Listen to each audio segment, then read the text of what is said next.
Ginawa naman ay ang power amplifier live fit na 2000. Ang issue niya, walang signal ang channel 2 upon checking. Walang pinoproduce na input galing doon sa preamp. So nag-repair tayo ng input buffer, palit tayo ng IC. Yan. Okay, tingnan natin.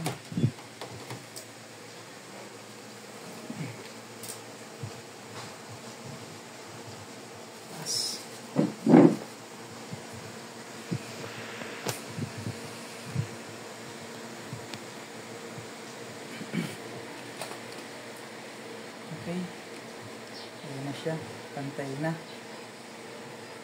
Mayroon na signal ang channel 1 and 2. Okay.